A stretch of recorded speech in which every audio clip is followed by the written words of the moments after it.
राजधानी लखनऊ एसआई इस वक्त की बड़ी खबर। विजयनगर स्थित केएसवी गेम्स इंटर कॉलेज में पूर्व प्रधानमंत्री श्रद्धेय श्री अटल बिहारी वाजपेयी का जन्मदिन धूमधाम हर्षोल्लास के साथ संपन्न हुआ। मुख्य अतिथि में कैल विधानसभा के भाजपा विधायक श्री सुरेश चंद्र तिवारी, राज्य मंत्री राम प्रकाश कन्नौजिया व राजेश चौधरी विदेश जनसंपर्क सह संयोजक भाजपा। इस जयंती में गरीब और निर्बल जरूरतमंदों को कंबल भी वितरण किया गया। आयोजन केएसवी गर्ल्स इंटर कॉलेज, जिसके संस्थापक स्वर्गीय श्री निरंजन वाजपेयी जी के कलकमलों द्वारा स्थापित हुआ था।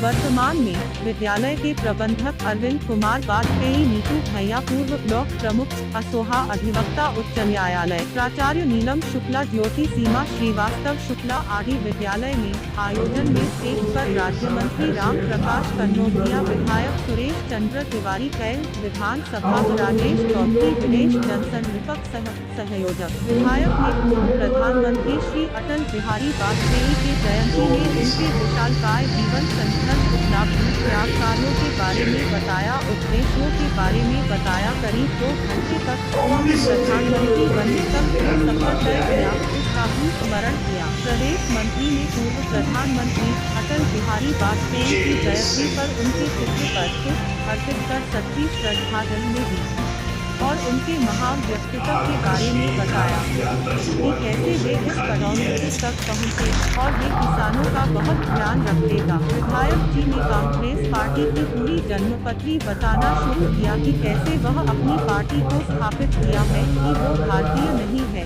वह बाहर एसआई आए हैं, वह एनआरआई है। उनकी सभी पीढ़ी का बखान किया। राहुल गांधी को बबुआ मूर्ख लौंडा बताया। कश्मीर के बारे में वह रह रहे भारतीयों के बारे में बताया कि कैसे उन पर अत्याचार किए जा रहे हैं और जबरदस्ती उन्हें मुस्लिम बनाया जा रहा है। एनआरसी का एनपीआर के बारे में बताया कि कैसे जरूरी है एनआरसी।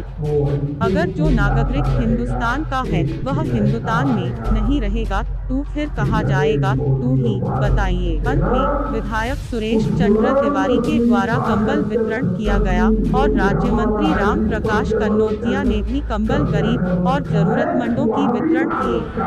उसके पश्चात जलपान भोजन की व्यवस्था भी थी, जिसे सभी में वितरण किया गया। लखनऊ एसआई शुभेंद्र शुक्ला और संदीप सिंह की रिपोर्ट। खबरें हमारी, हौसला आपका। आप देख रहे पॉइंट एस के साथ न्यूज चैनल। खबरें हमारी, हौसला।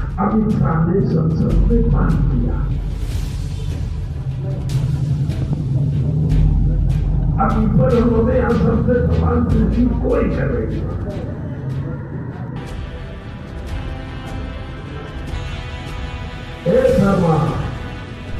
एक पूरी पढ़ना है को चुना। शिवाजी, राम, कृष्ण भगवान, बुद्ध, महावीर, इनके पाठ्य पुस्तक से इनके पाठ हटा दिए गए। यो कांग्रेस की अभी इतने बच्चे हमारे यहाँ बैठे, किसी को जो भी विवेकानंद को आए तो कहिए हमका नहीं मालूम।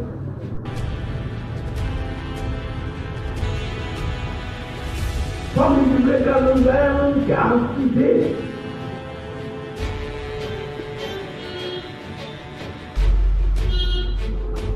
नहीं मालूम। पहले हम लोग छठे साल पढ़ी कराए, एक हमारे पूर्वज किताब चल रहा है, उन किताब को सबके पाठ नहीं कर रहे, पूरे खत्म हो गए। औरंगजेब पढ़ो, बाबर पढ़ो, बाबर कहाँ जा रहे? बाबर लोग जा रहे। तुम कहाँ जा रहे हो? हम औरंगजेब लोग जा रहे। भारत की सभ्यता संस्कृति का विनाश करने का काम अगर किसी ने किया है तो कांग्रेस ने किया। जो काम जवाहरलाल नेहरू ने शुरू किया था वही इंदिरा गांधी ने किया, वही राजीव गांधी ने किया, वही सोनिया और राहुल कर रहा है। राहुल को तो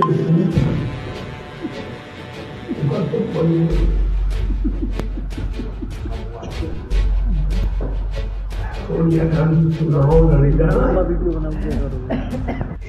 मंत्री पद छोड़ कर आए। उस समय के देश के प्रभु थे क्या?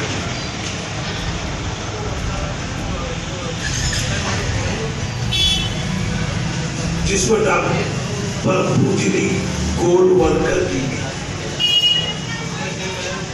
कि देश में इस तरह की घटनाएं हो रही है और संसद में कोई बोलने वाला नहीं, कोई पार्टी बोली नहीं रही। संसद के अंदर हो करके डॉक्टर श्यामा प्रसाद मुखर्जी की बात को बंद कर दिया गया। तब देश के प्रमुख बुद्धिजीवियों की बैठक हुई कि भारतवर्ष रामकृष्ण भगवान बुद्ध महावीर की धरती है और हिंदुस्तान की पार्लियामेंट के अंदर राम कृष्ण बुद्ध महावीर की कोई बात करने वाला बचे ही नहीं।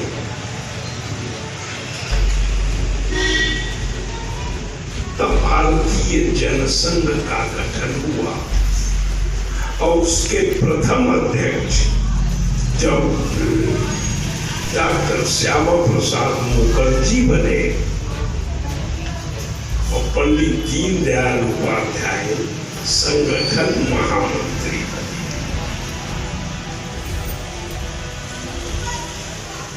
डॉक्टर मुखर्जी राजनेता थे, पंडित दीनदयाल उपाध्याय विचारक और भारतीय सभ्यता संस्कृति से ओतप्रोत।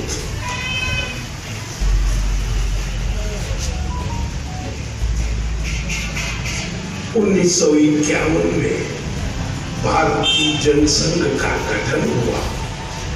1952 में कानपुर में भारतीय जनसंघ का अधिवेशन हुआ। उस अधिवेशन में डॉक्टर मुखर्जी ने अपने अध्यक्षीय उद्बोधन में कहा तब कश्मीर जाने के लिए परमिट बनवाना पड़ता था, जैसे विदेश जाने के लिए पासपोर्ट बना, तब कश्मीर जाने के लिए परमिट बनवाना। डॉक्टर मुखर्जी ने कहा मैं बगैर परमिट कश्मीर जाऊंगा और इसका विरोध करूंगा। डॉक्टर मुखर्जी कश्मीर गए, उनके साथ अटल बिहारी वाजपेयी गए।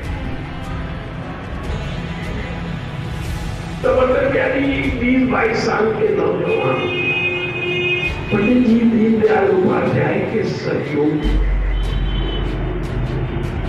डॉक्टर मुखर्जी गिरफ्तार हो गए।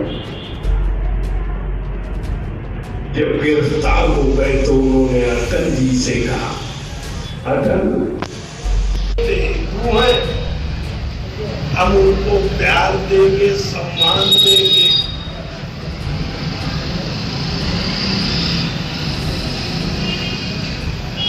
तो यह बात तो समझाऊंगा।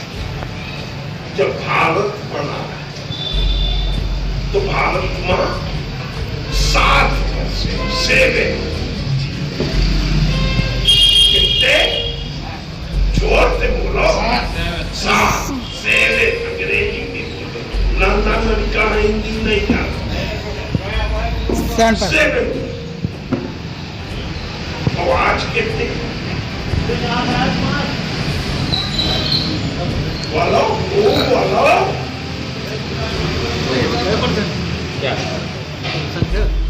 आज देश में मुस्लिम समाज के 28%। 28%।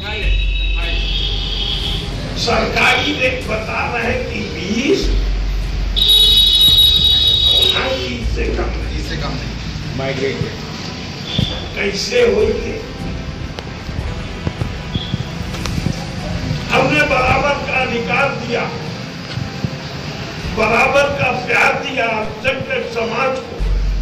हमारे देश में राष्ट्रपति अल्पसंख्यक बना, उपराष्ट्रपति अल्पसंख्यक बना, कितने गवर्नर अल्पसंख्यक बने, कितने मुख्यमंत्री बने, कितने हाईकोर्ट के जज बने, कितने चीफ जस्टिस बने, कितने IPS बने, कितने IAS बने। ठीक, हमने उनको प्यार दिया, सम्मान दिया, बराबर का अधिकार। तो 7 से 28। ठीक, अब आ जाओ पाकिस्तान में। जब पाकिस्तान आजाद आ रहा है तो पाकिस्तान में 21% हिंदू रहता था। कितना? 80%, 21%। और मालूम कितने बचे? 2%। वो 19% कहाँ चले गए? या तो मार दिया गया, या काट दिया गया, घरों को जला दिया गया, हिंदू माँ बहनों से जबरन इस्लाम स्वीकार करा के मुस्लिम लड़कियों से विवाह करा दिया गया, मुस्लिम लोगों। और जो अपन जान बचाएगी हिंदुस्तान की सीमा में घुस गया, हिंदुस्तान की सीमा में घुस गया है। कोई हिंदुस्तान में नदी, नाला, तालाब के किनारे निर्वासित जीवन जी रहे।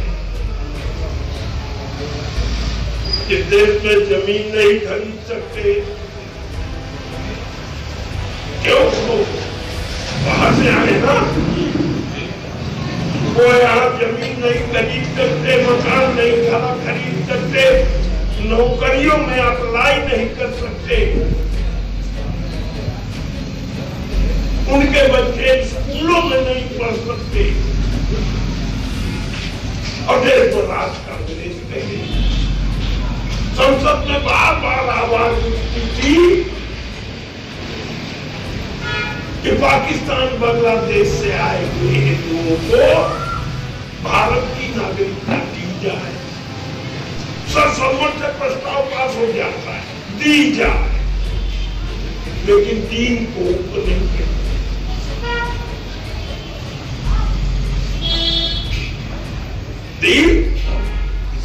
नहीं करते। फिर मोदी की सरकार आई है, अमित शाह संसद में बोल रहे हैं यह नागरिकता संशोधन बिल पर बोलत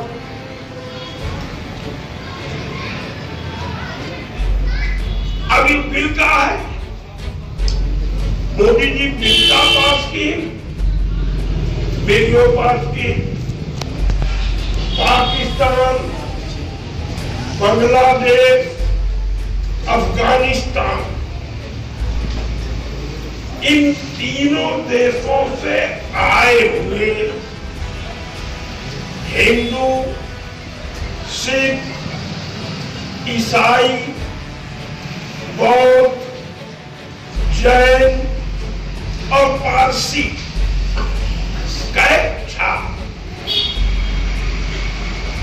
हिंदू, सिख, ईसाई, जैन, बौद्ध, पारसी,